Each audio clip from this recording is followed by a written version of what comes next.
Hi everyone, welcome to village logs. I hope ಎಲ್ಲರೂ ಚೆನ್ನಾಗಿದ್ದೀರಾ ಅನ್ಕೋತಾ ಇದ್ದೀನಿ. ಹಾಗೆ ಈ ಚಳಿಯಲ್ಲಿ ಚೇಂಜ್ ಆಗ್ತಾ ಇರೋ ವೆದರಲ್ಲಿ ಹೆಲ್ತ್ ಇಶ್ಯೂಸ್ ಎಲ್ಲ ಜಾಸ್ತಿ ಆಗ್ತಾ ಇದೆ. ಅದರಲ್ಲೂ ಕೆಮ್ಮು ಶೀತ ಕೂಡ ಸರ್ವೇ ಸಾಮಾನ್ಯವಾಗಿದೆ. ಅದಕ್ಕಾಗಿ ನಾನಿವತ್ತು ಮನೆ ಮದ್ದು ಕಷಾಯದ ಪುಡಿ ಮಾಡೋದು ಹೇಗೆ ಅಂತ ತೋರಿಸ್ತಾ ಇದ್ದೀನಿ. ಹಾಗೆ ಈ ಚಳಿಗಾಲದಲ್ಲಿ ಮಕ್ಕಳಲ್ಲಿ ಪದೇ ಪದೇ ಬರೋ ಕೆಮ್ಮು ಶೀತ ಎಲ್ಲವನ್ನು ಕೂಡ ಸ್ವಲ್ಪ ಮಟ್ಟಿಗಾದರೂ ನಿಯಂತ್ರಿಸೋದಕ್ಕೆ ಈ ಕಷಾಯದ ಪುಡಿ ಸಹಾಯಕ. ಹಾಗೆ ಯಾವುದೇ ಮನೆಮದ್ದು ರಿಸಲ್ಟ್ ಬರೋದಕ್ಕೆ 3 ತಿಂಗಳಾದರೂ ಬೇಕು. ಡೈಲಿ ನಾವು ಕುಡಿಯುವಂಥ ಕಾಫಿ ಟೀ ಟೈಮಿಗೆ ಈ ಕಷಾಯನ ಮಾಡಿ ಕುಡಿಯೋದ್ರಿಂದ ತುಂಬ ಒಳ್ಳೆಯದು ಆರೋಗ್ಯಕ್ಕೆ. ನಾನು ಕೂಡ ನಮ್ಮ ಮನೇಲಿ ರೆಗ್ಯುಲರಾಗಿ ಈ ಪೌಡರ್ನ ದಿನಕ್ಕೆ 1 ಸರಿ ಆದರೂ ಕೂಡ ಯೂಸ್ ಮಾಡಿಕೊಡ್ತೀನಿ. ನಮ್ಮ ಮನೇಲೂ ಕೂಡ 2 ಮಕ್ಕಳಿದ್ದಾರೆ. ಮಕ್ಕಳಲ್ಲಿ 2 ವರ್ಷಕ್ಕಿಂತ ಮೇಲ್ಪಟ್ಟ ಮಕ್ಕಳಿಗೆ ಕೊಡ್ಬೋದು ಇದನ್ನು. ಹಾಗೆ ನಿಮ್ಮ ಮನೇಲಿ ಏನಾದರೂ ಬಾಣಂತಿಯರಿದ್ದರೂ ಕೂಡ ಈ ಕಷಾಯದ ಪುಡಿನ ಮಾಡ್ಕೊಳ್ಳೋದ್ರಿಂದ, ಅವರು ಹಾಲು ಫೀಡ್ ಮಾಡೋದ್ರಿಂದ ಮಕ್ಕಳಲ್ಲಿ ಶೀತ ಕೆಮ್ಮನ್ನು ಕೂಡ ಕಂಟ್ರೋಲ್ ಮಾಡ್ಬೋದು.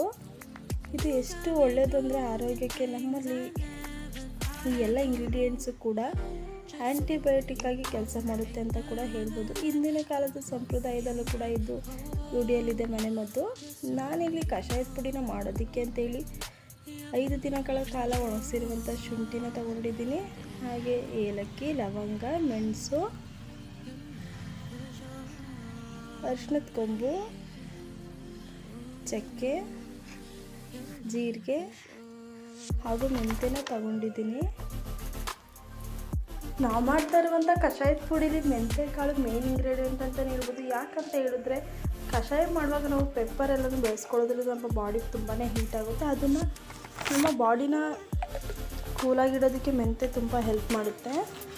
ಹಾಗೆ ನಾನು ಇದಕ್ಕೆ ಕಷಾಯನ ಮಾಡೋದಕ್ಕೆ ಮಿಕ್ಸಿ ಜಾರ್ನಲ್ಲಿ 5 ದಿನಗಳ ಕಾಲ ಕಟ್ ಮಾಡಿ ಒಣಗಿಸ್ಕೊಂಡಿರುವಂಥ ಶುಂಠಿನ ಹಾಕೋತಾ ಇದ್ದೀನಿ. ನಾವು ಈ ಕಷಾಯದ ಪುಡಿನ ಟೀ ಮಾಡ್ಕೊಳ್ಳುವಾಗ ಅದಕ್ಕೆ 1/2 ಟೇಬಲ್ ಸ್ಪೂನ್ ಹಾಕೊಳ್ಳೋದ್ರಿಂದ ಅದು ಕೂಡ ಮಸಾಲ ಟೀ ಆಗಿರುತ್ತೆ. ಹಾಗೆ 7 ಏಲಕ್ಕಿ,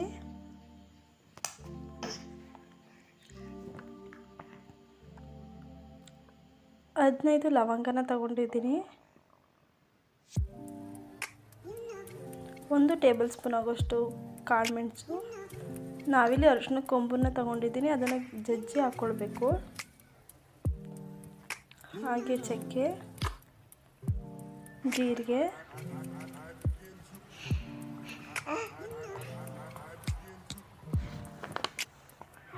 ನಾವು ಕಷಾಯನ ಮಾಡೋದಕ್ಕೆ ಮೆಂತ್ಯ ಕಾಳನ್ನ ಹಾಕ್ಕೊಳ್ಳೇಬೇಕು. ಕೆಲವೊಬ್ಬರಿಗೆ ಹೀಟ್ ಅಂದರೆ ಆಗೋದಿಲ್ಲ, ಅಂಥವರು ಮೆಂತ್ಯ ಕಾಳು ಹಾಕಿರುವಂಥ ಕಷಾಯದ ಪುಡಿನ ಕುಡಿದ್ರೆ ಯಾವುದೇ ರೀತಿ ಬಾಡಿಗೆ ಹೀಟ್ ಆಗೋದಿಲ್ಲ.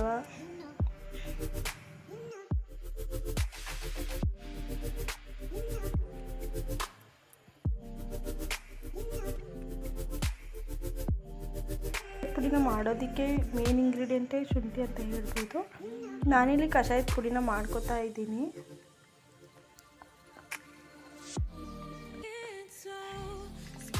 ನೋಡ್ತಾ ಇರ್ಬೋದು, ಈಗ ಕಷಾಯದ ಪುಡಿ ರೆಡಿಯಾಗಿದೆ.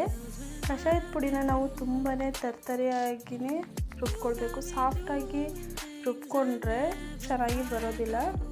ನೋಡ್ತಾ ಇರ್ಬೋದು, ನಾನು ತೋರಿಸ್ತಾ ಇದ್ದೀನಿ. ಹಾಗೆ ಇದನ್ನು ಜಾರ್ನಲ್ಲಿ ಸ್ಟೋರ್ ಮಾಡಿ ಇಡೋದ್ರಿಂದ 3 ತಿಂಗಳವರೆಗೂ ಕೂಡ ಇಟ್ಕೊಳ್ಬೋದು. ಹಾಗೆ ಇದನ್ನು ನಾವು ಕಷಾಯ ಮಾಡ್ಕೊಳ್ಳುವಾಗ ಈ ಥರ ತರ್ತರಿ ಇದ್ದರೆ ಔಷಧಿ ಗುಣಗಳು ಕೂಡ ಕಷಾಯದಲ್ಲಿ ನೀಟಾಗಿ ಬಿಟ್ಕೊಳ್ಳುತ್ತೆ. Thank you for watching.